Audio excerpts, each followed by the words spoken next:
Welcome everybody to Markonomics 101 presents Hoot Loot, the place to be informed, be amused, but never be misled. Don't mistake us for cable news, the leading cause of mental illness in this country. We are right here at the North Pole. Kind of a little chilly today, but right now the show is called Global Financial Cooling: How to Profit from the Coming Ice Age in Investments. I know that sounds kind of grim, but you got to prepare yourself.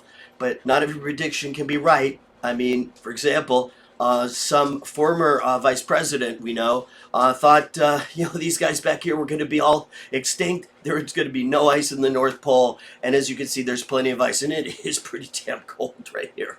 But anyway, thank you all for liking and subscribing. We've been just deluged with new subscribers. We want to thank you. Please hit like and subscribe. I appreciate it very much, and we are going to be right back with the charts.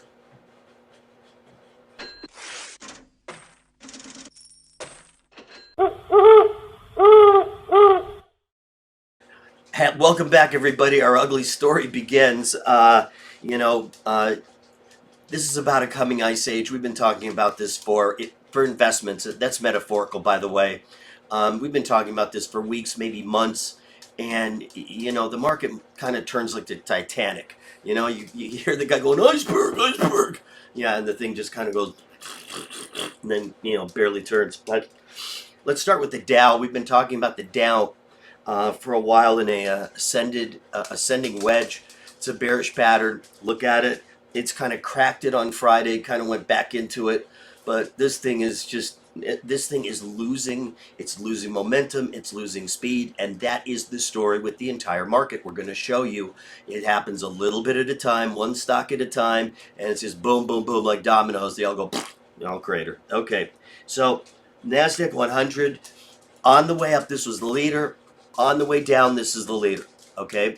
And we've drawn a little bit of a different type of pattern than before, but it's that nasty old rounded top pattern, which, seems to have a pretty good track record at calling tops and bottoms. Yeah, sometimes things break out of them. We'll show you that. It's not 100%. Nothing is. It wasn't 100% that we'd have no ice at the North Pole, even though somebody who was a vice president and got a Grammy for it or something like that, or an Oscar, whatever it was, for something that was completely wrong. So if that's the case, if I get these things wrong and you guys remember that, please make sure and give me an Oscar for that, because I didn't know it took, being flat ass wrong to get an Oscar, but apparently it does. Okay, Nasdaq 100's broken down. We're going to show you some of the individual stocks. This is not a good sign right now. Okay, this is not a good sign. This is where people want to get the hell out because they need liquidity. All right, S&P 500, same thing, big cap, index. And as you can see at the very, very end, it shot down, kind of came back to the breakout point, but it's in an ascending wedge also. Those are bearish. The odds of breaking up from one of those is really small, number one. And number two, it usually means some kind of exhaustion because the wedge itself is already going up. So, there's only such a rate of speed that a stock or an asset can go up in value. I mean, that's all there is to it. When they go up too fast, it either means that people are short and scared like crazy and covering them, or it means that everybody and their brother owns this particular stock or asset. It's like Tesla. You have to own Tesla because everybody else owns Tesla, right? I mean, it is the hip stock to own. It is going to be the hip stock to own all the way back down to 400. You're going to see a 50% loss in this thing. I'm going to show you in a minute, but it may be hip to own something, but it's never hip to lose that much money. S&P small cap, finally, these things have finally broken down. These things were staying up pretty well. Today they broke down. What this means is the market is now uniform, and you want uniformity. You do not want different indexes going different ways. It usually is a fractured market. That's not a good sign, but uniformity on the downside or the upside is what you need for a pattern to stay in force.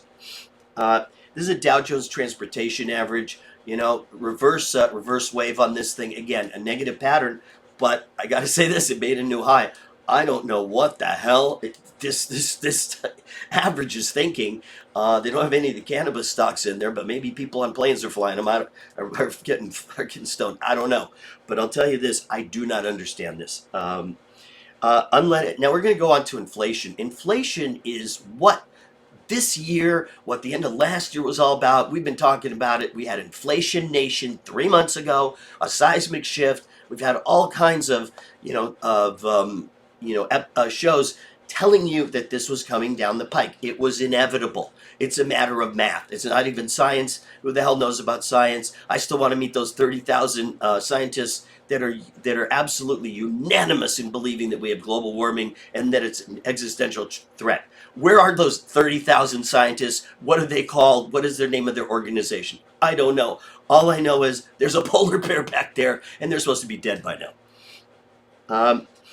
Crude oil is another thing which is definitely fanning the flames. I mean, if you look at this thing, it actually hit a high of $66 a barrel today for West Texas Intermediate. That's pretty high. That means that, shale has got to be, they've got to be stirring around to get going. We've seen oil at about 70 before with shale around. But, there's so many capped shale wells, it won't take that long for them to start producing. The Commodity Research Bureau, this chart just like absolutely makes me sick. This is inflation for you. This is going to be our undoing, unfortunately.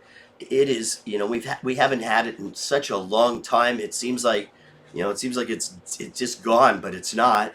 As long as there's too many dollars chasing too few goods, we will have inflation. And as long as the government continues to change its algorithm, it'll appear like we have less inflation. But trust me, we have more inflation than is commonly known. And, oh, wait a minute. Jay, pal. Yes, sir. Yes, Jay. I'm in the middle of a show. Well, yeah, you told me you were moving. Why are you moving again? What, because the rent went up? Okay. Well, you said there was no inflation. The rent went up, right? And I'm saying, you've seen gas at the price pump, but there's still no inflation. Okay. Well, I'll talk to you. I'll talk to you later, okay? Because I really can't talk to you about this stuff right now. All right, bye. Jesus Christ, you'd think that he would get the fact that there was inflation. He doesn't really get it. I mean, you can blow up a balloon for him and try to say, Jay, here's inflation. You can even do one of these. I got him this as a present. Because he's really into. Fed's all into bubbles. I mean, that. So he I don't know. He's still on the learning curve, shall we say. Commodity Research Bureau 5-year high, not looking good at all, and just going straight up. U.S. dollar index starting to look strong. And that's one of the reasons that gold and silver are not looking good anymore. The dollar is strong and it's pulling up. It's also being strong because of the interest rates that are being pulled up, believe it or not. So, in the interim, higher inflation is not good for the dollar. As time goes on and things settle, it's going to be awful for the dollar. 5-year Treasury yields, we haven't done these before. These are now starting to zoom up. They were at 77 basis points. Today actually went up to 85 basis points a couple days ago. That's after being as low as 20, a few months ago. But it goes to show you now that the shorter rates are now starting to move up, regardless of what the Fed does. And the Fed can go buy long bonds, but if they buy long bonds to get those rates down, what good does that do? I mean, rates are still historically low. I mean, that's the whole problem here. We're dealing with 0% interest rates as a beginning, not as an ending. As an ending, we'll see. 10-year treasuries, these have gone up above 1.5. And, you got to ask yourself, historically normal is about 5 for these. They still could triple or worse. That in the 70s, mid 70s, well, I guess I was alive then. I am as old as a dirt after all. But anyway, in the 70s, you had this horrible thing called stagflation, where inflation was up going crazy, but yet there was no output. People were being laid off of jobs. That's because of wage price controls. And the only thing you had going for you in those days, you had great TV shows. You had Sanford and Son. How'd you like one of these across your face, dumb it? Oh, that was Fred Sanford. He and I are good friends, in the junkyard. Sorry about that. All right, so we'll go on to 30-year Treasury yields. And these also are almost at 2.5.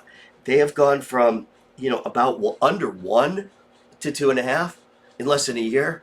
And you know what? Treasuries are supposed to be really safe. They're not. This is the Grayscale Bitcoin Trust. Looks like this thing is topped. I don't know that for sure. It's not like I have it's not like I have a crystal ball lying around or anything like that. I really don't. I just have this stupid 8 ball, but that's, oh geez. All right. So what's going to happen with interest rates? Yeah. I brush my teeth. Shut up. All right. Bad breath or anyway. Grayscale Bitcoin Trust. It looked like a peak, and the reason I speculated that a few weeks ago was not because I knew it was an exact peak or anything like that, but everybody was in love with Bitcoin. Bitcoin's going to go to 100,000. It's going to go to 1,000,000. It's going to go to 10 million. Oh, Jesus. That's the kind of talk you hear at top market tops, and you hear it among professionals and people who are not professionals. In other words, you hear it among non-professionals and idiots. Okay? All right. This is gold. Gold has gone down. It is, this is one of the reasons I think an ice age is coming up. We have no liquidity. In an inflationary environment with interest rates going up, gold should be doing just great. So should gold miners. They're not. That just tells you no money out there. Silver, same thing. It's prepared to join gold on the downside. I don't care about you rebel Reddits. You're never going to push silver, okay? So don't even get an idea about that one. Gold and silver miners also not looking too good. They were holding up there for a while. One of the things I mentioned about long-term treasuries and why it's so hazardous, why this is such a horrible, omen as to what we're going through, and that is that the longer the bond in maturity, the greater the duration. That means the greater the movement of the price relative to interest rates. So for every 1% move up in interest rates, you have a duration of, say, 10. That means the bond moves down 10 points, okay? So in this case, when you have 20-year bonds, you have a lot of duration. These things move down really quickly. If you had held this thing for about the last 7 months, you'd have lost 20%, but you would have gotten that half-point coupon. So all's not lost. But when you think about this, and this is what I've been trying to say and hint at, that it is very normal for financial institutions to margin bonds. In other words, they borrow short, they lend long. So in essence, they're margined. And the capital of these is going down. How can that be good? I don't know. But, somehow banks are doing just great. I don't know how that's good, but that's just me. Now, here's one of the few things I would recommend, and it's a great thing to protect yourself from, from this crap going on out there, especially higher interest rates. This is an inverse ETF called ProShares Ultra Short 20-year Treasuries. It goes up as bond yields go up. So in general, bond yields go up, bond prices go down. This is the opposite. It's an inverse ETF. And you'll see that with the real ETFs, these things are just cascading. I mean, if someone's out there holding these things leveraged, they're not getting any sleep. So we're going to keep moving here to Apple.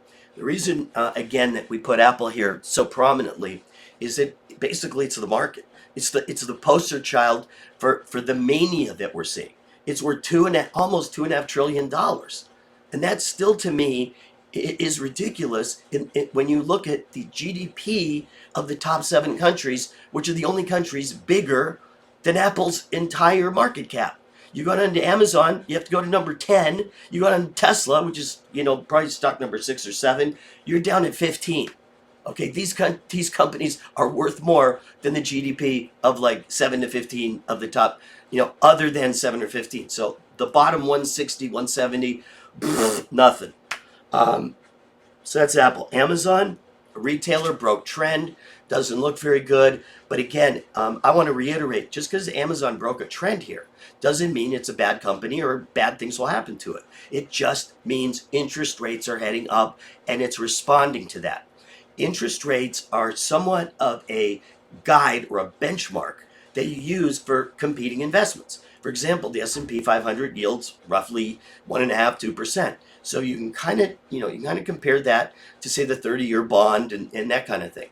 So it's a competition against asset classes and a competition against foreign bonds. Right now, England, you pretty much get bupkis. Germany, you will take a -5% and you will love it. And that's pretty much what you get there for the 10-year bond. Japan's at about 0. Whoopee-doo. Or as Archie Bunker would say, whoopee-doo, Edith. Let me tell you, read it. Oh, anyway, I won't go into my Archie Bunker right now, but another time. Okay, Facebook also reasonable pattern. I would say the same thing. High multiples going to get compressed, and that's that. It can be still earning more money every year, but now maybe a 40 multiple, go to 30, go to 20, go to 15. That's what happens with higher interest rates. There's nothing you can do to stop it. It is the thing. It is the one thing that was going to stop this just endless bull market. Was going to be the pinprick from inflation and higher interest rates. And my buddy Jay Powell, whether he likes it or not, he's going to raise them next week, and or pretty damn soon. And that's the thing. He has no choice. He has absolutely no choice. No matter what he says, he has no choice, because the 30 year is so high now that they've got to raise the short term rate from 0 to something. I think probably 1% at least, but that's not going to happen for a while. They're still going to be just dovish and all that stuff. Google still looking really good. Same thing. It's in a possibly an island top, but there's nothing wrong with the business model here of Google. It is literally just topping out because of the interest rate problem. That's why we're going to top out. Now, some companies will have earnings problems and all that, but this isn't it. It owns too many damn companies to have an earnings problem. I don't know. This thing must own 1,000 different companies. Microsoft, same thing. Still a good company. Earnings are going up. It's curling over. It's probably going to turn bearish. Why? Because interest rates are going up. Pure and simple. Interest rates go up. Every asset goes down in value. That's all there is to it. Nvidia, this is a huge chip maker. Both gaming and cryptos, which are all the rage right now, as we know. And it's broken down from an ascending pennant. Not good sign for the semis. The semis are a big chunk of the Nasdaq 100 and a big chunk of the S&P 500. This is Qualcomm, another chip maker. 5G also falling over. Another one of those pesky rounded tops that we love so much. Signaling its death. All right, one of my faves, Tesla, and of course you've seen a little bit of my rivalry with Mr. Elon. But in all honesty, the reason this stock is so important is because it's so overvalued, and because it's so overvalued, and it is trades based on hope, that this stock is the leading stock in now showing that hope is slowly being pulled out of the market. Tesla's already below $600 a share. We weren't talking too long ago about it being $850 and it being worth, I think it was worth $850 billion or something like that. Well, it's lost $200 billion the last couple months. So, maybe if Elon can find some, really cheap gasoline to go to Mars, maybe he can cut back in a few places, and all that. But I don't know. And he's supposed to be here at 420, but once again, I think he thinks he's too important for me anyway. All right. The bank index, the banks are among the last bastion of strength, and that's about it. I mean, I can't explain it to you entirely why the banks are going up, because again, higher interest rates mean all your assets have gone down in value. So, that's what you have to understand here. Yes, they lend long and borrow short, which means the spread is higher. Okay, on the marginal borrowing. But if everything you have on your balance sheet is suddenly worth less because of higher interest rates, you're going to be worth less. End of story. Plain math. Broker dealer index. Well, looks like this thing is finally, broken. It's just unbelievable parabola.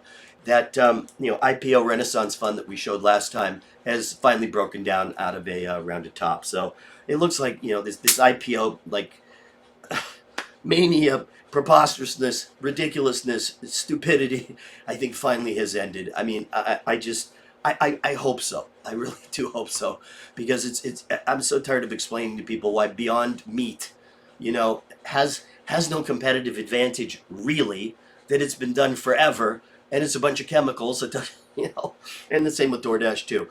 DoorDash, by the way, our IPO came out at $90 billion, but we have no assets. Okay, good. Anyway, biotechnology, Um, these are finally coming off. I mean, I guess we have enough vaccinations out there. Do you want the Merck one or the Johnson Johnson one, the Pfizer one, the Moderna one? Do you want to be jabbed 2 times, 3 times? How many times? And when and where? Or do you want to go to another country and get jabbed there? No, they won't let you in probably. Who knows? But biotechnology, I think, is taking a little bit of a break for a while. This COVID thing really had it whooped up. Um, this is not called G Pharma. It's called Big Pharma. Sometimes I leave the charts on there just to show you that this is the exact chart I drew like 2 months ago. Okay. In other words, sometimes you have to change how you look at things because there's an art to this. Okay. But other times it lays out a roadmap really nicely. And here's an example of it. Big Pharma, perfect 5-point reverse wave, and it looks like it reversed right about where you expected. And these have a lot of market cap. These are the Mercks and the Eli Lillys and the all those companies. Those companies, the ones that love to stuff the drug dealers, the legal drug dealers. No, actually, I think that's a medical profession. Anyway, the Dow Jones REIT index is sort of a look at real estate, which one does not know where real estate's going to go now, especially in the ice age. There's a plus, which is a lower dollar and inflation. That's good. It's a hard asset. There's a minus, higher interest rates, harder to finance. There's also another minus, higher inflation, and lumber's going up, and copper's going up, and porcelain's probably going up too, for all I know. But I mean, it's much costlier to buy to construct a home now than it used to be. Thank you for all the regulations in all these wonderful states, especially California, which just loves to regulate things until they're unaffordable by anybody but the people in power. Jets! Remember that song by Paul McCartney? Jets! I can almost remember those funny faces. This is ridiculous. Jets. I mean, first of all, these are airlines.